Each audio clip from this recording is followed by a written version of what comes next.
Welcome to EPG Pathshala.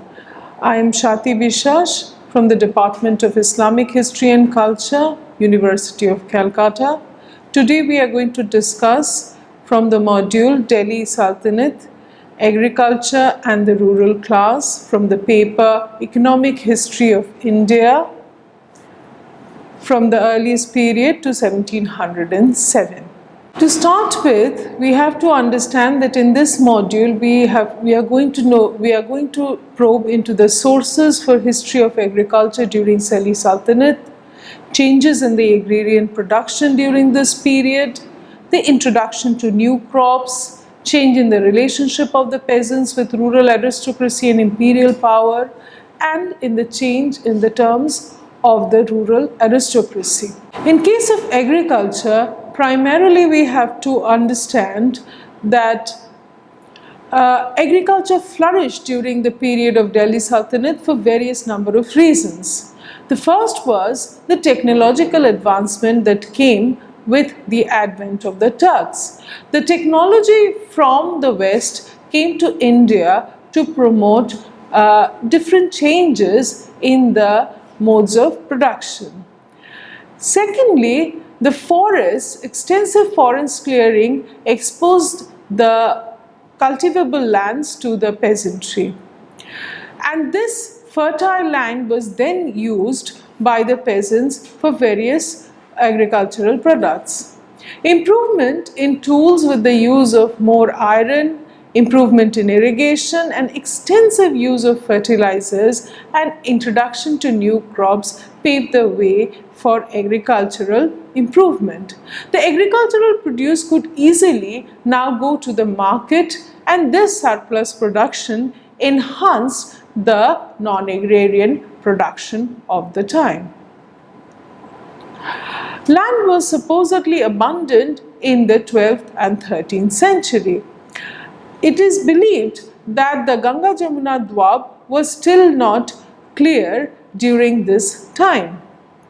So, extensive land of this area was being exposed, and India was getting introduced to new modes of fertile land.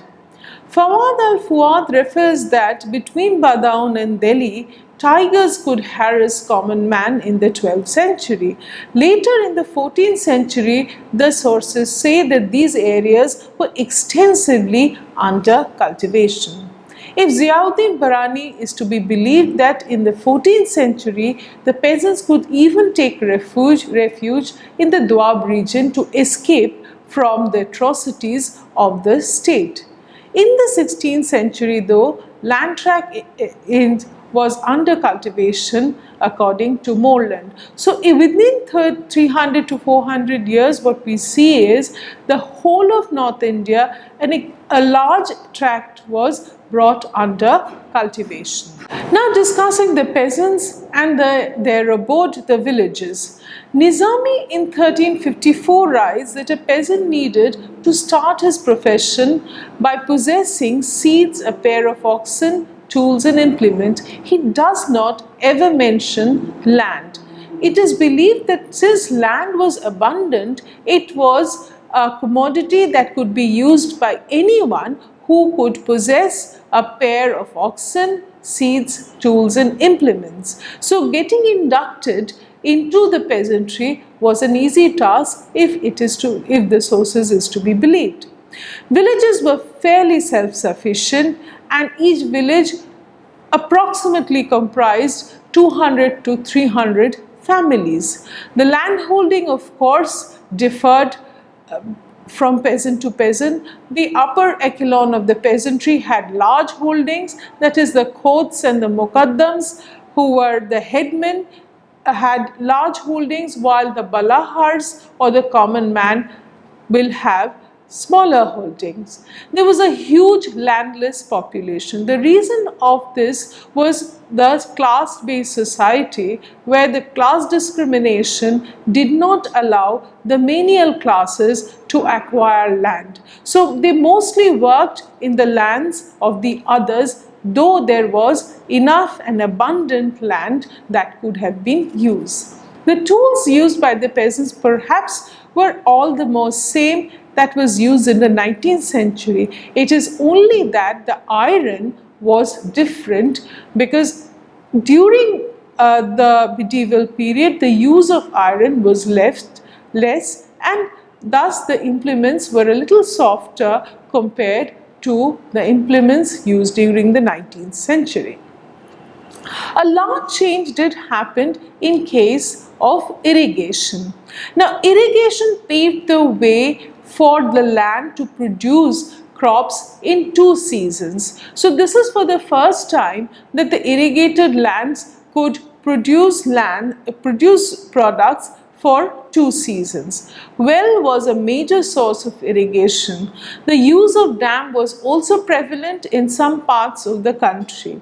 In the 14th century, canals became very popular in certain parts of North India. This whole use of canal, actually the tradition came from Central Asia with the Turks.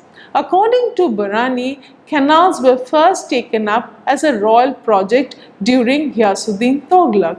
Later, during Firoz Tughlaq, on a large scale, canals were dug. Firoz Tughlaq constructed 2 famous canals, Rajabwa and Ulu Khani, carrying water from Yamuna river to the area of Hisar.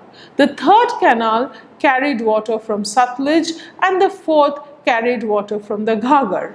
The 5th canal carried water from the Kali river with Yamuna, and it connected Delhi with rest of North India. According to Sirajus Afif, Hisar with the irrigated water could cultivate Rabi and the Kharif crop, that is summer and winter crops. If Sirajus Afif is to be believed, then Hisar, the area of Hisar was irrigated by water and could cultivate the Rabi and the Kharif crops, that is the summer and the winter crops. It is to be believed that the peasants, the same peasants, sowed these crops. Local people could also build canals in the Multan. So the sources say that these canals were either looked after by the local people and with some help from the royal houses.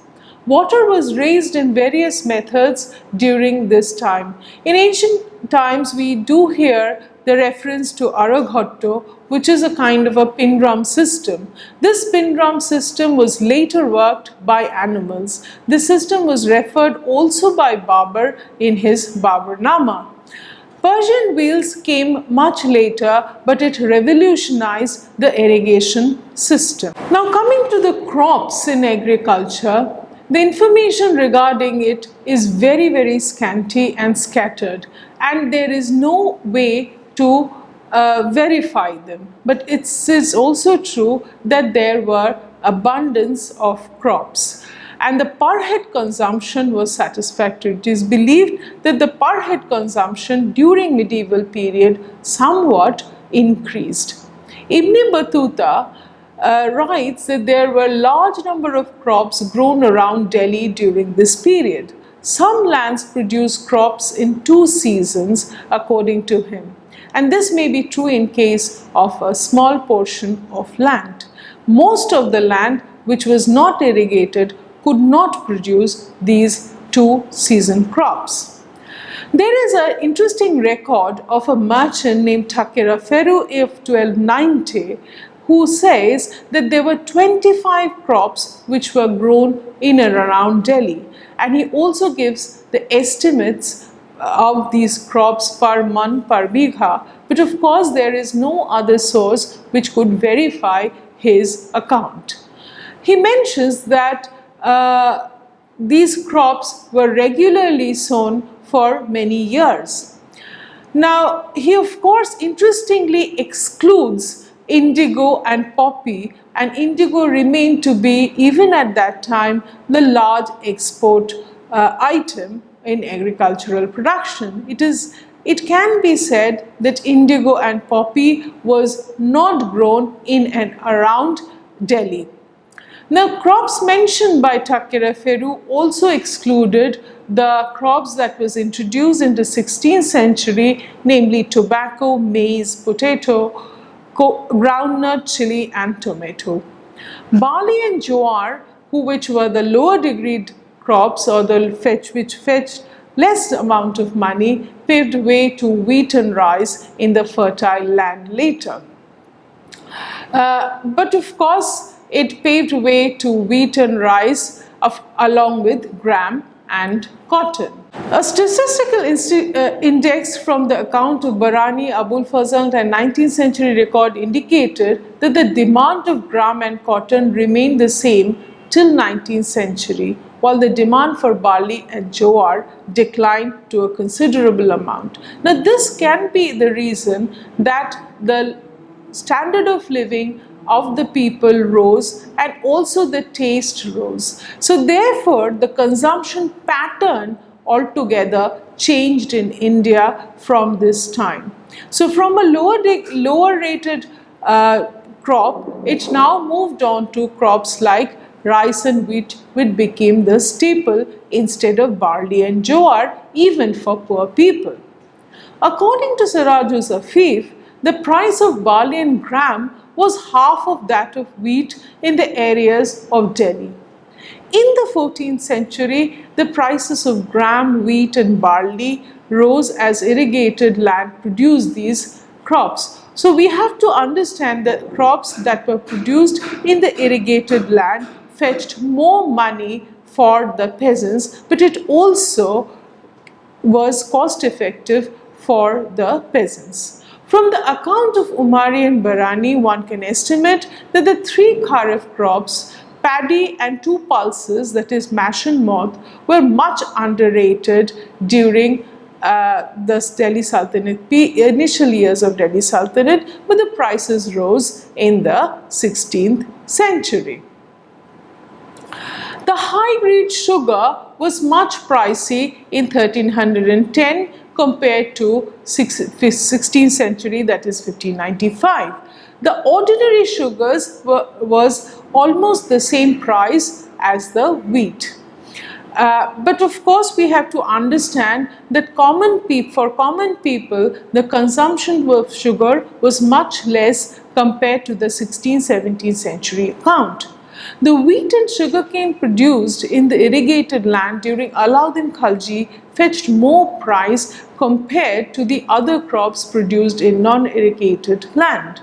The kharif crop thus was less expensive. The hardier rabi crops like gram and barley fetched low prices because they did not use the irrigated water.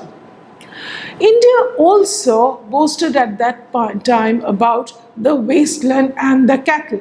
Wasteland was large, adjoining to every village. It is believed that some of the villages could have 20 to 30 kharak pasture lands or wastelands.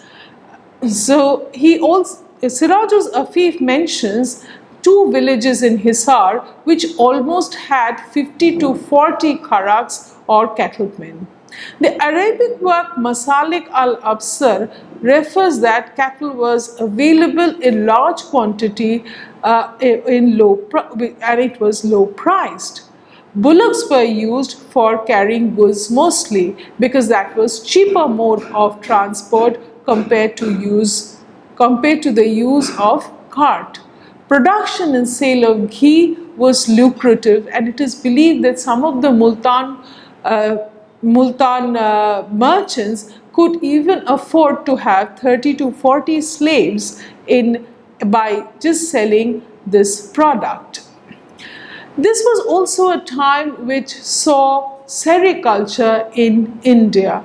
Earlier, silk came from China through Persia, and silk products were made in different parts. Now, this is for the first time that the mulberry silkworms were reared in India, and in 14th and 15th century, India boasted to have produced pure silk.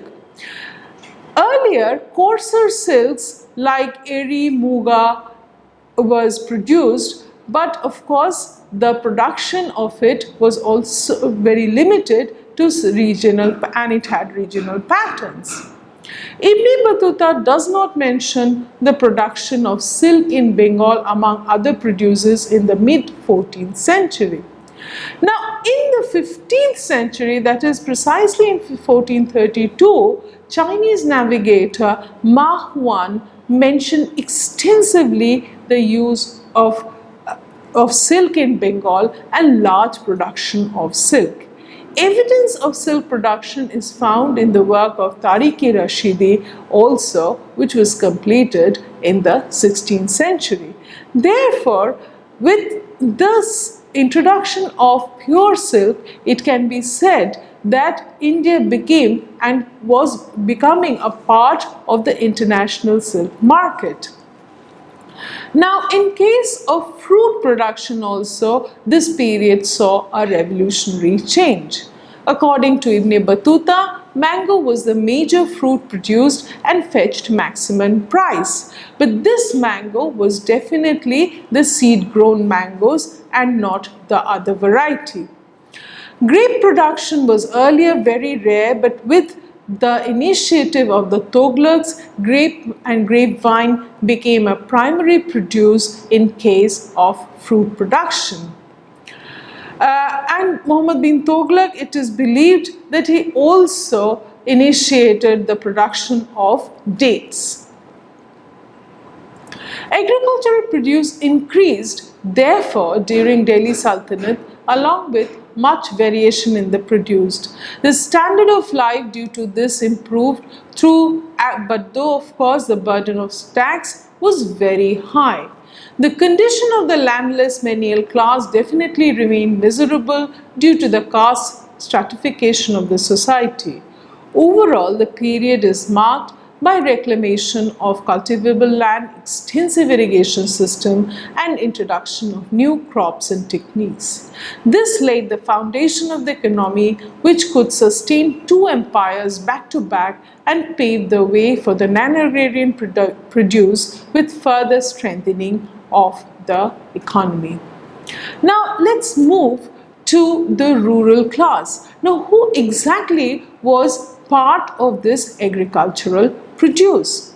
It is very difficult to get a clear idea about the agrarian relations during this period from the sources, as the sources give us fragmentary information, and the relation remained almost the same in the lower rung.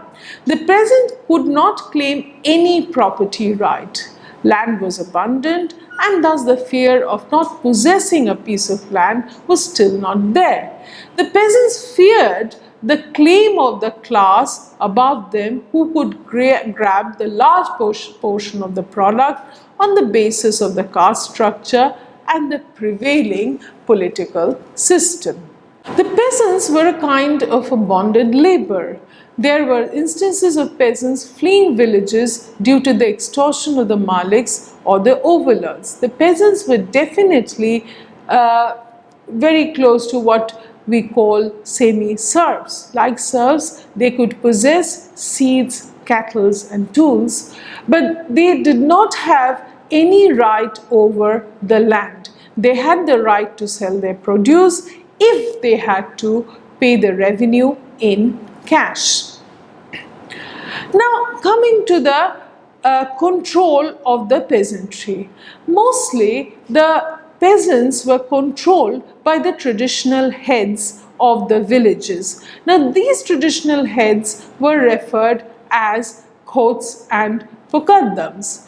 If Barani is to be believed, then these khots and muqaddams were the large peasants with very big holdings within the village.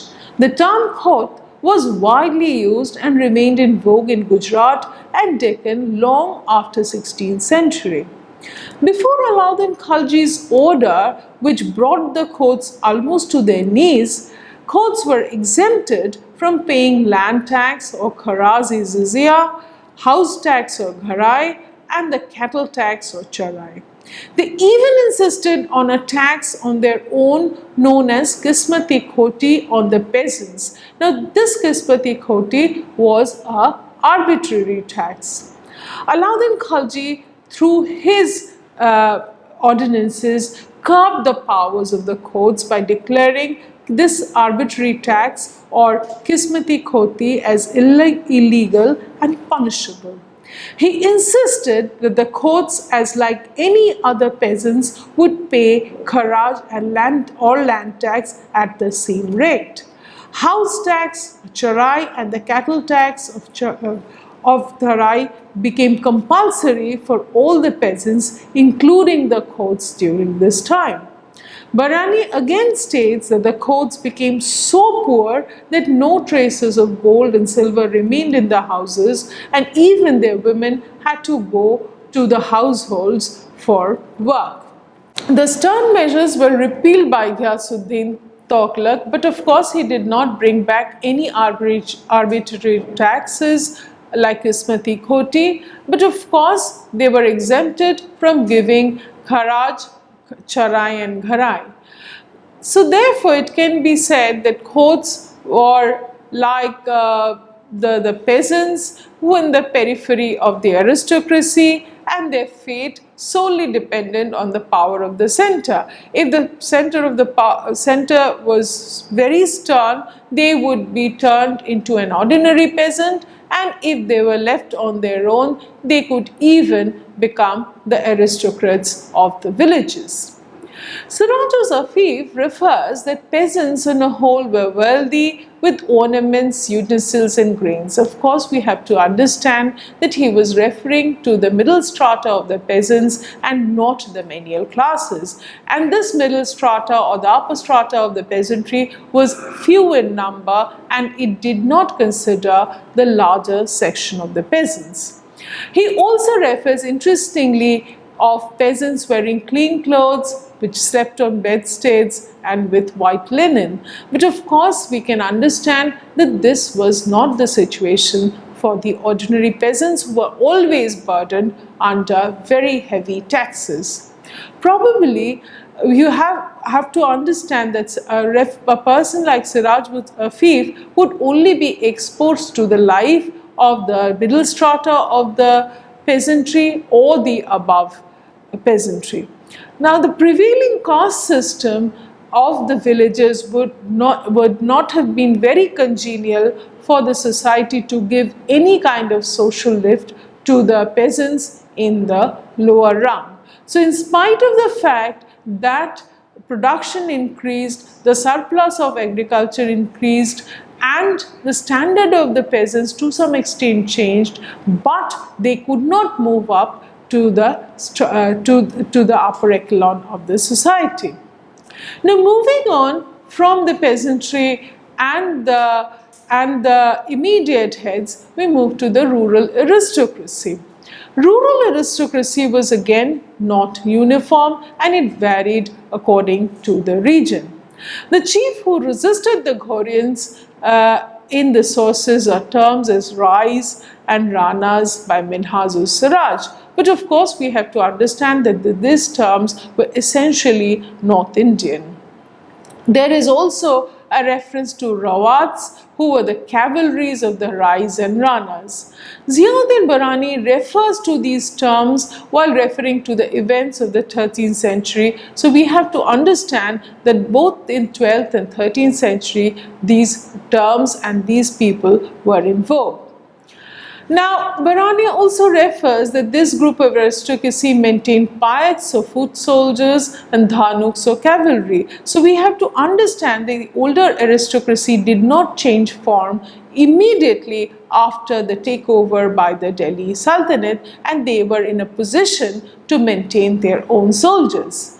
In spite of this, he says that they did not resist the Delhi sultans in any way. So the Rawats were considered to be the lower position of the Rais and Ranas, and Rais and Ranas to some extent were acceptable to the fact that the Delhi sultans were taking over the centers. The epigraphic sources also use the term Raja, Ranaka or Rauta, but these are the terms which was not variedly used in every part of the land. The Delhi Sultanate, after annexing an area, initially gave the area away to the existing hierarchy in lieu of the tribute. Immediately, this process did not alter the relationship of the existing aristocracy with the peasantry. The inscription of 13th century in the region of Jaunpur and Kasrak or Shahjahanpur reveals that the Ranas and Rais mentioned the Delhi Sultan as their overlords. But in spite of it, their position was not altered.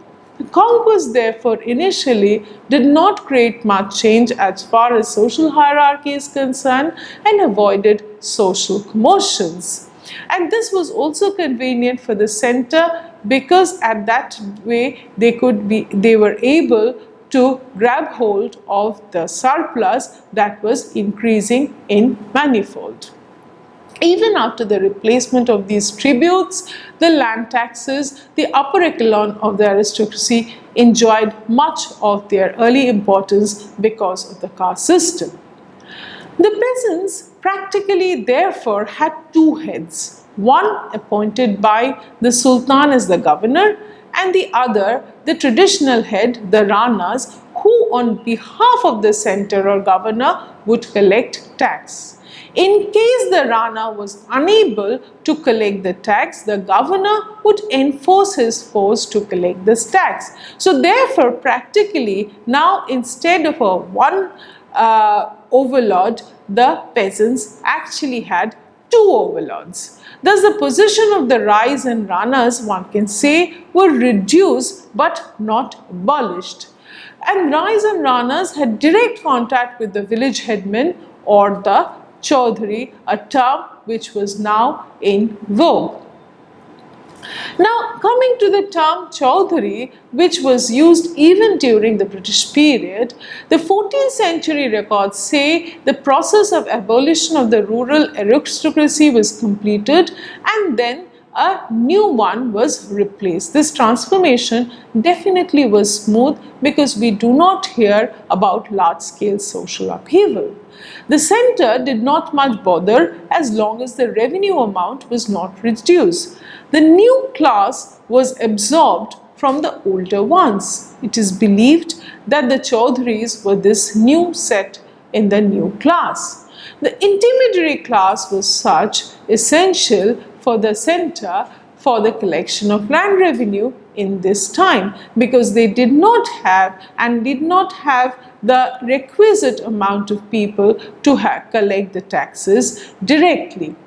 The 13th century account of Minhaj-us-Siraj or any other Persian sources does not use the term Chaudhary.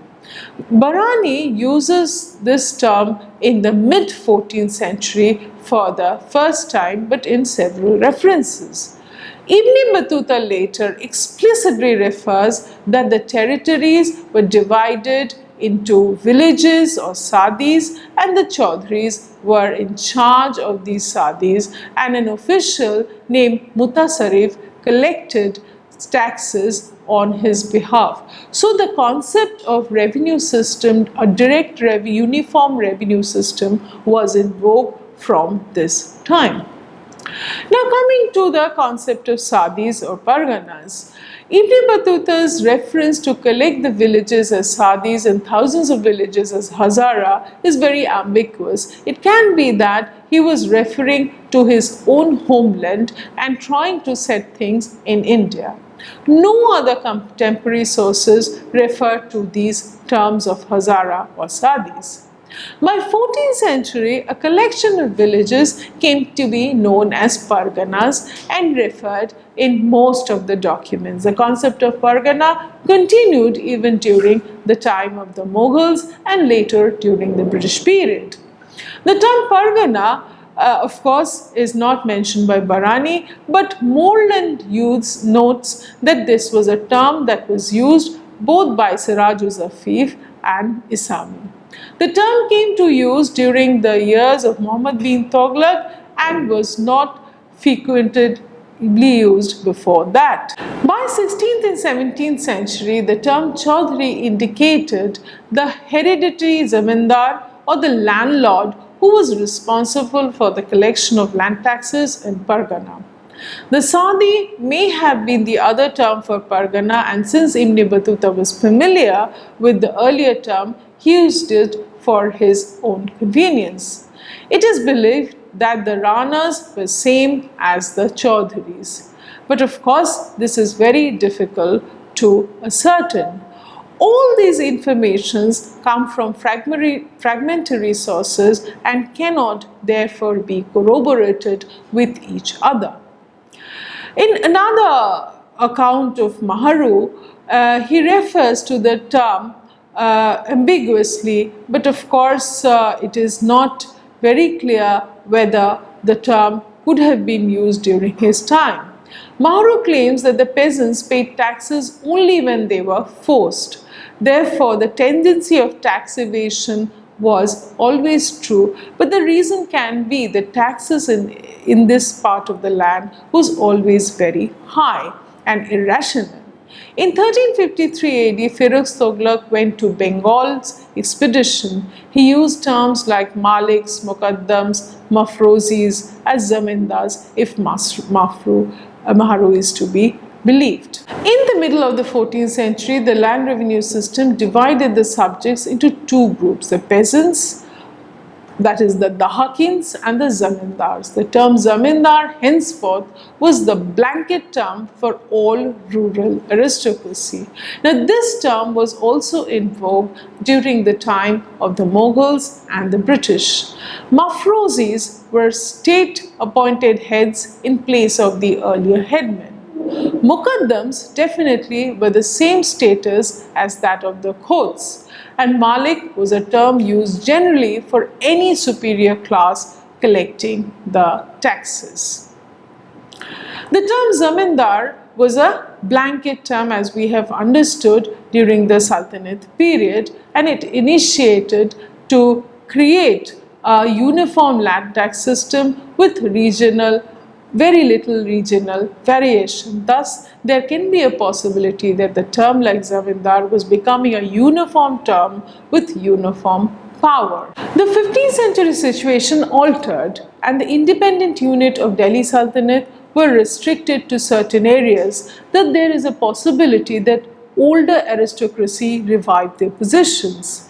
Thus, the Khokars of Punjab, the Khanazads of Mewar, and the chief of Gwalior and Katihar became powerful again. Interestingly, records say that in certain parts of Bihar during Sikandar Lodi, there were two sets of village, one held by the peasants and the other headed by the Muqaddams, while the other was in control of the Zamindar. The successor of Sher Shah rebuked the rural aristocrats and complained that they did not pay their own tax and exploited the peasants to a greater extent. So therefore, the tussle between the center, the middlemen and the peasantry always remained the same, and the tension could never have been solved. Thus, it can be concluded that the rural aristocracy enjoyed hereditary rights on the basis of it was able to control the peasantry. After due payment to the center, they could arbitrarily collect tax if the vigil of the center was weakened. The center, though, did not directly control the social life of the villages, and thus the existing caste system always gave an edge to the rural aristocracy. So if we have to conclude this model, we have to understand that agriculture flourished during the time of Delhi Sultanate for various reasons. The agrarian surplus gave the boost for the non-agrarian production. The agrarian surplus also changed the standard of life of the masses. The agrarian relations also changed slowly with new overlords without much commotion in the social strata, and the changes paved the way for expansion of the Delhi Sultanate and paved the way for the Mughal Empire in the next century. Thank you.